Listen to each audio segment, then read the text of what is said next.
vakuum diodunu mənbəyə qoşublar. 3 variant var. Buna vakuum diodu deyə bilərsiniz. 2 elektrodlu elektron lampası da deyirlər də. Burada bu anoddur. Birincisi anoddur. Bu katoddur. Bu da qızdırıcı teldir. Qızdırıcı tel. Buradan teli qızdırırıq. Katod qızır. Katoddan elektronlar çıxır, anoda gedir və dövrədən cərəyan axır. Katod müsbət olanda elektronlar anod müsbətə birləşdirsək, elektronlar anoda tərəf gedərlər, düzdür, dövrədən cərəyan axar. Amma anodu mənfiyə qoşsaq, dövrədən cərəyan nə deyil, axmaz. Yəni vakuum diodu bir istiqamətli çirkəyə bağlayır. Bax, belə, bu vakuum diodun vaxı belədir, bax, inuldan asılmalar. Baxın, deyir, bu hissəsi anodu müsbətə qoşmuşuq. Anodu müsbətə qoşmuşuq. Katodu mənfiyə qoşanda belə olur.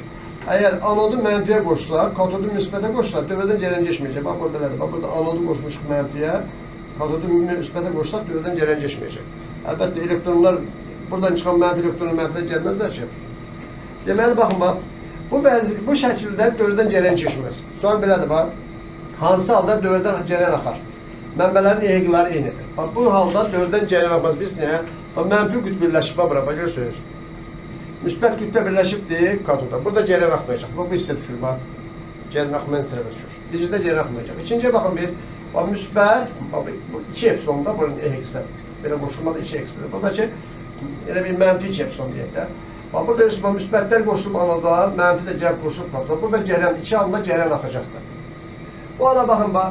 Burası müsbətdir, bu mənfi, sonra bu tərs qoşub, görürsünüz. Burada yekun eği nədir? Sıfıra bərabərdir. Elə bir şey nədir? Vakuum diodunu dövrəyə qoşmalısınız. Bu halda dövrədən nədir? Cərəyan axmayacaq. Deməli, 3 halın ancaq ikinci halda vakuum diodundan cərəyan axacaqdır. Aydın oldu?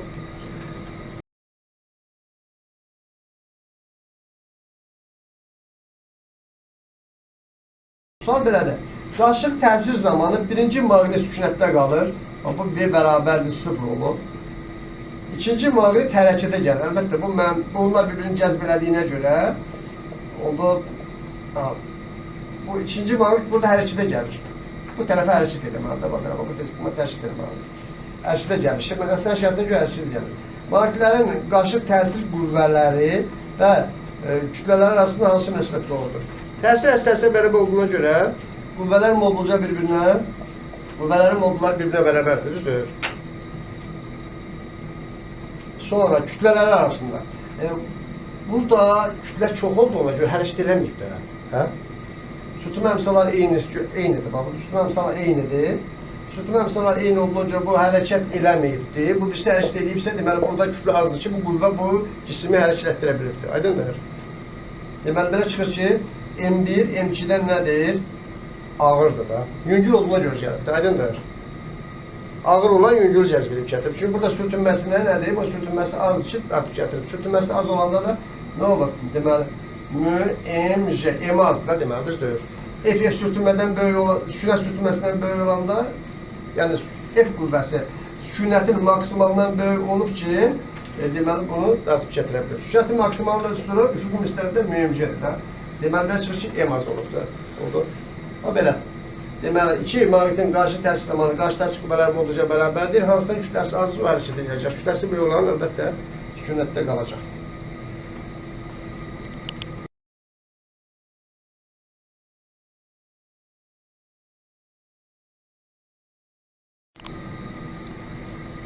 Belə bir elektrik dövrəsi verilibdir. Deməli, sarğacın aktiv müqavimətini nəzərə alınırıq, 0 götürür. Yəni, sarğacın yalnız induktiv müqavimətləri burada onun yoxdur. Bu, sarğacı müqavimətsizdir da, yəni. Müqaviməti yoxdur. Açarı bu vəziyyətdə, iki vəziyyətinə gətirsək, sarğacın maqnit sahəsinin enerjisinə görə dəyişəcəkdir. Maqnit sahəsinin enerjisinin üstünü belə də bilirsiniz. W maqnit bərabərdir, 50 kvadratı bölünsün 2. Sarğacı induktiv sabitdir, burada induktiv heç bir rol oynamayacaqdır. Ancaq cəryan həll edəcək. Başqa cəryan nə cür dəyişir? Baxın, bu vəziyyətdə dövrədən keçən cəryan belədir. Bax, I bərabərdir, I əvvəl. Bərabər U bölünsün yerdə, bu sabitdir. Açarı iki vəziyyətdən gətirsək, İki vəziyyət gətirsək, bax gör cərəyan gələcək bax belə bax. İki vəziyyət gətirsək, cərəyan bu belə gələcək bax, belə gələcək bax, belə yuxarı istəmir gedəcək bax. Yəni 3 yerdən gedəcək cərəyan. Ona görə cərəyan deməli 3 dəfə azalacaq. Baxın bir müqavimət 3 dəfə artdığı üçün cərəyan 3 dəfə azalacaq. Hə? Açarı bir vəziyyətdən iki vəziyyətini gətirsək, cərəyan 3 dəfə azalır. Onda maqnit sahəsinin enerjisi neçə olacaqdır? 9 dəfə azalacaq. Maqnit seli 3 dəfə azalacaqdır. Belə məsələni bu qaydanı həll edə bilərsiniz. 16-cı məsələ transformator məsələsidir. K transformasiyası əmsalı 2-yə bərabərdir. K transformasiyası əmsalı 2-yə bərabərdir. Belə yazıram. Bax, K bərabərdir 2-dir. 2-dir.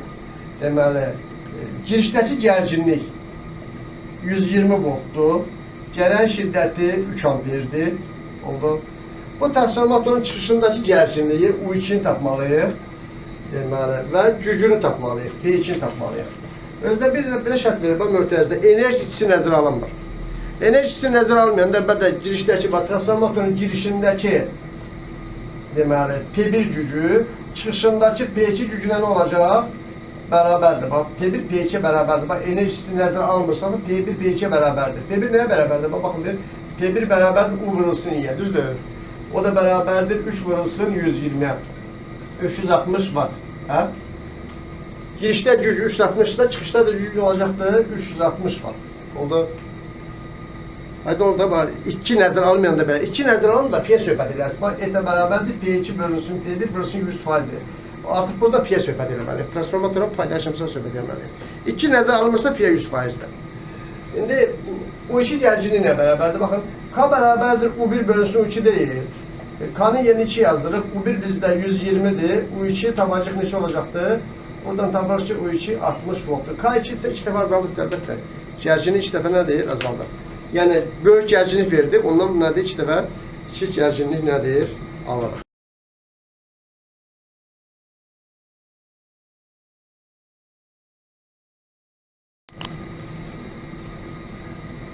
Birinci elektrik sahəsində elektrona təsir edən qüvvənin istiqaməti verilib.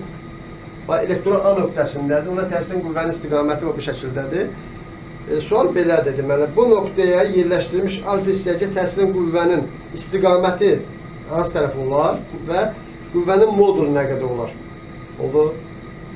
Baxın, bax, F bərabər Q-yə deyil.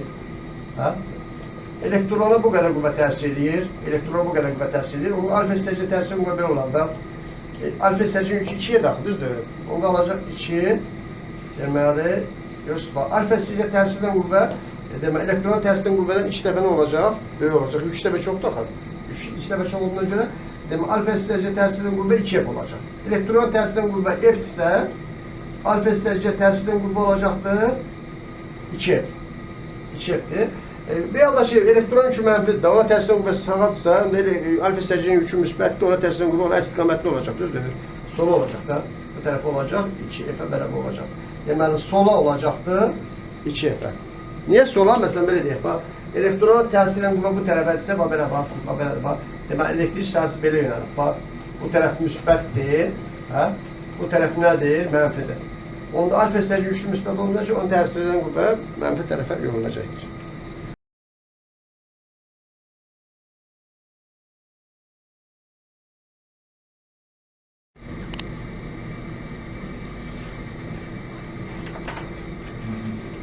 Deməli, burada birinci cisim, koordinatı 10 olan nöqtədən hərəkətə başlayıbdır. Belə bax, bu olsun X oxu, bu olsun koordinat başlanğıcı. Birinci cisim buradan hərəkətə başlayıb, 10 olan nöqtədən hərəkətə başlayıb, başlanğıc nöqtəsində. Əvvəl buradaydı, bax, birinci cisim buradan başlayıbdır.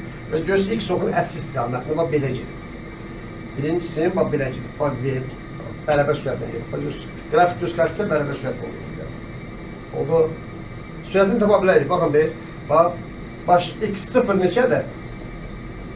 10-dur. T bərabər 2 saniyədə x1 neçədir? X neçə olar? 0 olar. Burada bax, deməli, bu zaman oxudur. Görürsünüz, zaman oxunun, burada kəsən yerdə x koordinatı 0, düzdür? Belə yaza bilərik. Bax, V1 bərabərdir x minus x0 bölünsün. Yəni, 0 çıxılsın 10 bölünsün 2. Mənfi 5-dir. Oldu, görülür də. 2 saniyədə 10 metr yol gedib də. birincinin deməli sürəti -5'dir. İkincinin sürəti -20'den gəlibdir. 2 saniyədə koordinat nədir? Başlanğıcından keçib biraz açıq bax. V2 bərabərdir yenə x. Yəni x aslında x2 minus x02 bölünsün deyə o da belə olacaqdır. 0 çıxılsın -20 bölünsün 2'ye alansız 10. Oldu. Deməli birinci cismin sürəti -5'dir. Bax bu tərəfə gedir. -5'dir bu tərəfə gedir. İkincisi -20'den başlayıb. Bax -20 bura gedir. Bax -20 bura olsun. -20'den başlayıb gör sürəti müsbətdir. Bax yuxarı gedirsə x oxu belə. Deməli bunun sürəti müsbət 10'da. Bax ikincisinin sürəti 10'da. Oldu. Belə. Bizə belə sual verirlər. Bax 6 saniyədən sonra deməli bu cisimlər bir-birindən hansı məsafədə olarlar? 6 saniyədən sonra cisimlər bir-birindən hansı məsafədə olarlar? Oldu. Belə yazırıq bax deməli. Gəlin bir gəl belə həll edəyək. Burada deyil bu ikincisi. 1 saniyədə 10 metr yol gedəcək, düzdür? 2 saniyədə bura çatar. Deməli bax 2 saniyədə 20 metr yol gedir, 1 saniyədə 10 metr yol gedir, düzdür? 6 saniyədə 60 metr yol gedəcək, düzdür? Cevap çatar bax bu 40'a. Düzdür? İkincisi cevap çatacaq buna bax.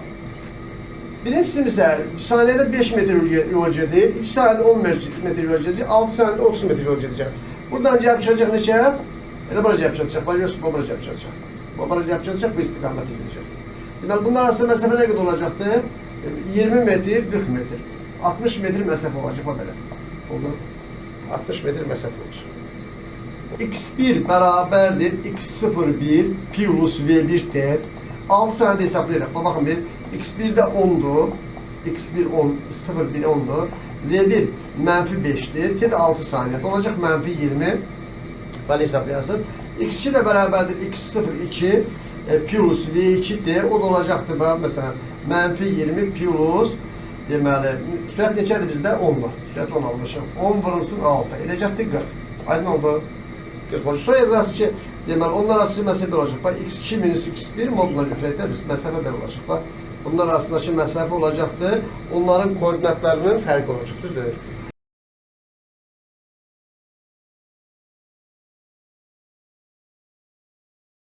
İki dənə dəmir kürədir. Eyni maddədə hazırlanırlar. Birincinin radiusu R'dir.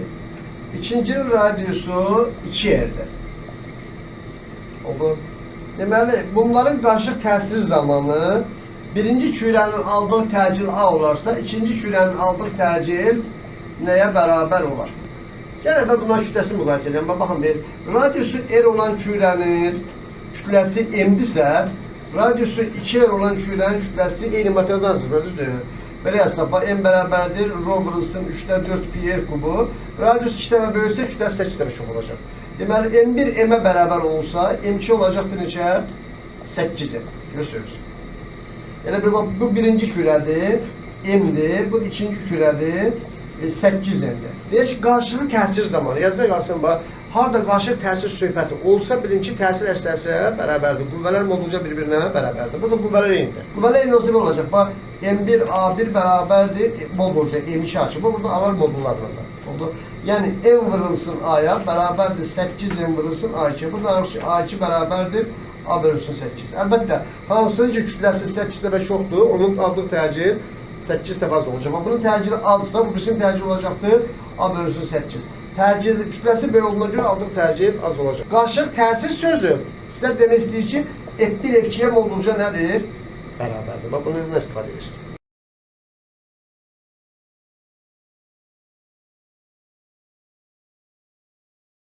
İki cisimdir. Bax, burada tərpənməz ox ətrafında tarazlıqdadırlar. Amma birinci K cisminin dayaqda olan məsafəsi, baxın, dayaqda olan məsafəsi, bax, oranın məsələn o nöqtəsi, məsələn, bu görürsünüz, bax, buradan bura 1, 2, 3 bölgüdə. Bu arada nədir? Bölgülərin sayı üçdür, bax, belə deyək, bax, baxın, 1 bölgü, 2 bölgü, 3 bölgüdür. Amma R cisminin fırlanma oxundan olan məsafəsi 2 bölgüdür. Bunların kütlələr arasında belə əlaqə yazma olardı. Məsələn, bax, K-nın kütləsi vurulsun burada 3 bölgü, bərabər olacaqdır L-in kütləsi vurulsun 2 bölgüdə. Ticələri ixtisar get, ticələri yazmadım. F1, bax, F1 D1 bərabərdir F2 D2 tutuyor, yox idi, tarazlıq şərtini üstürüb. Oradan belə bir şey alınır da. Deməli, burada L cismi K-dan 1,5 dəfə nədir? Ağırdır, baxın bir, 1,5 MK. Əlbəttə, hansı yaxındadsa o ağırdır da. El cismi M, K-dan, K cismindən 1,5 dəfə ağırdır. Bizə belə sual verirlər, deməli, bu cisimləri belə blokdan, tərpənməz blokdan assaq, onların təcilləri nə qədər olar? Bunları assaq burada belə, təcilləri nə qədər olar? K cisminin aldığı təcil nə qədər olar? Aşağı gedər, yuxarı gedər. Özdə buralar sürtünmələri nəzərə alınır. Biraz açıqda, bu tərpənməz blokdan asanda sərbəst buraxsaq təcil belədir, birisində tuturlar. Deməli, hansı ağırdır bizdə? ML ağırdır. ML çıxılsın MK bölünsün ML plus MK bölünsün J. Bu üstün hesablayacaq da. Tutur birisində belə tuturdu. A bərabərdir M2 minus M1 bölünsün M2 plus M1 düsturun köməyi ilə həll edilir. Bu sütda yerinə qoyub. İkinci cismi isə belə L cismidir, birincisində N cismidir, K cismidir və qoyub hesablayırıq. L'in yerinə qoyarsak 1,5 MK belə alasınız. Alası 1,5 MK plus MK vurulsun J'yə. Bərabər olacaqdır. 0,5 MK bölünsün 2,5 nədir? MK-ya vurulsun J'yə. O da olacaq J bölünsün. Burada alası 5-dədir. J bölünsün 5, o da olacaqdır. J'ni 10 götürsək, olacaqdır. J'nin qiymətini bizdə məsələn şərtində 10 veriblər. 10 verdiklərini üçün alacaq 2 metr bölünsün saniyə kvadratı. L cismi aşağı gələcəkdir. K cisminin yüngül olduğundan yuxarı gedəcək. K cismi deməli A bərabərdir 2 metr bölünsün saniyə kvadratı ilə yuxarı hərəkət edəcəkdir.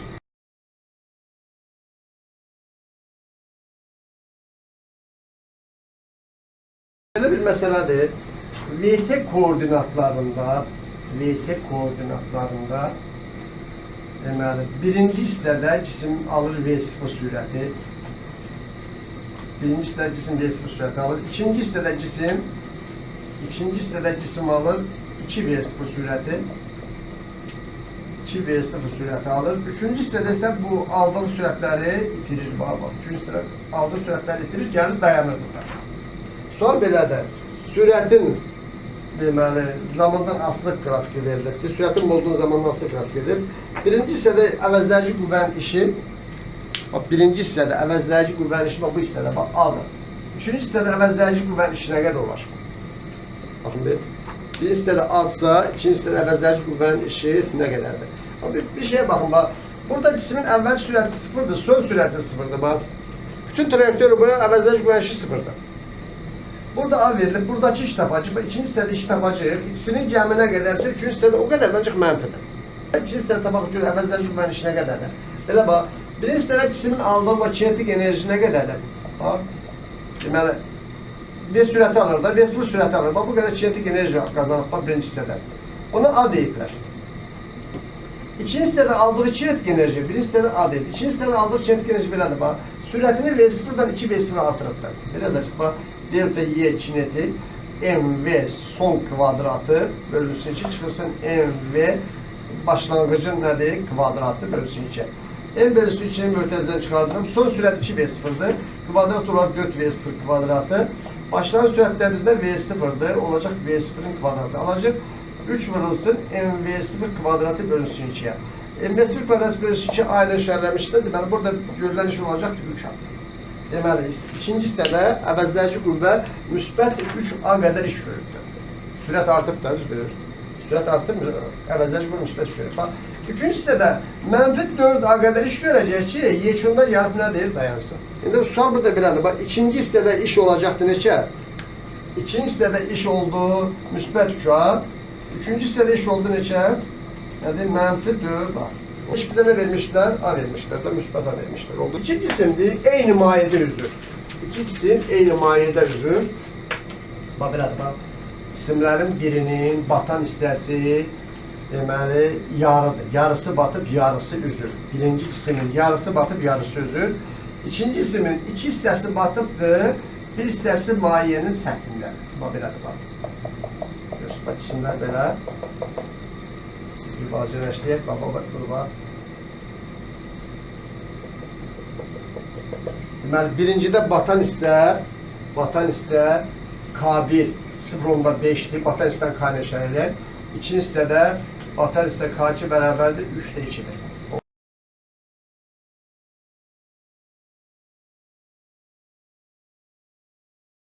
İsimlər maya səthində tarazlıqda olduqları üçün deməli, hansı münasibət nədir? Doğrudur. Eyni mayenin üstündə üzürlər ha. Eyni mayədə üzürlər. Bunların deməli kütlələr arasında hansı münasibət doğru olar? Cisimlərin həcmlərinə, istərlərin həcmləri yenidir. Bax, belədir, bax. Deməli, bu həcm V-dirsə, bu həcm V-dirsə, bu həcm də V-dir. Bura V-dir, bura V-dir, bura V-dir. Görürsünüz. Hə? Burada deməli, Arximed nə qədərdir?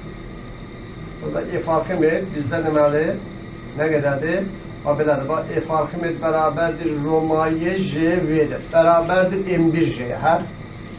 Üzürsə Arximed qüvvəsinin arq qüvvəsi bərabərdir. İkinci isə üzlüyünə görə belə yazacaq. Bax, F Arximed 2 bərabərdir Romaye J. 2 hissəsi baxdığına görə 2V yazacaq. Bərabərdir M2J. Oldu? Tərəf-tərəf olsa, bölsək, bunlar ixtisar gedəcək. Bax, Romaye JV ixtisar gedəcək. Alacaq 1 bölünsün 2 bərabərdir M1 bölünsün M2. Buradan alırıq ki, M2 bərabərdir 2M1. İkincisi birincidən 2 dəfə nədir? Ağırdır. Görülür də 2 dəfə çox batıbsa, aydındır.